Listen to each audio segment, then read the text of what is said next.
ஆயிரம் நன்மைகள் அனுதினம் என்னை சூழ்ந்திட கிருபையும் இரக்கமும் அன்பும் கொண்டிரே. நல்ல எபினேசராய் என்னை நடத்தி வந்திரே, நன்றி சொல்ல வார்த்தை இல்லை. பிரேயர் வாரியர்ஸ் மினிஸ்ட்ரி இன்றைய வாக்குத்தத்தம் ஏசாயா அதிகாரம் 2 இறைவார்த்தை 17. மனிதர்களின் ஆணவம் அடக்கப்படும், அவர் தம் செருக்கு அகற்றப்படும். பிரியமானவர்களே, அநேக நபர்கள் இந்த நாளில் தங்களுடைய பதவியின் நிமித்தம், அவர்களிடத்தில் இருக்கக்கூடிய பொருட்களின் நிமித்தம் இன்றைக்கு அவர்கள் ஆணவத்தோடு இருக்கின்றார்கள். அவர்களுக்கு கீழ் இருக்கக்கூடியவர்களை துச்சமாக பார்க்கின்றார்கள்.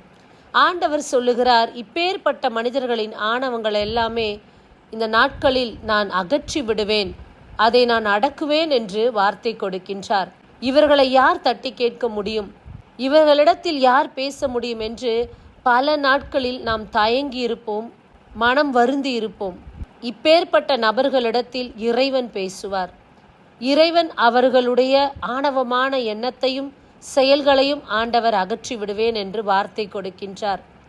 இறைவனை நம்புங்கள். நம்முடைய குடும்பத்திலும், நாம் வேலை செய்கின்ற இடத்திலும், நாம் வாழ்கின்ற இடத்திலும் இப்பேற்பட்ட நபர்கள் இருக்கத்தான் செய்கிறார்கள். அவர்களிடத்தில் சென்று நம்மால் பேச முடியாது. அதிகாரத்திலும் அவர்களிடத்தில் இருக்கக்கூடிய செல்வத்திலும் ஆணவமாய் நடந்து கொள்கின்றார்கள். இறைவன் பதில் தருவார். இறைவன் இவர்களோடு யுத்தம் செய்வார்.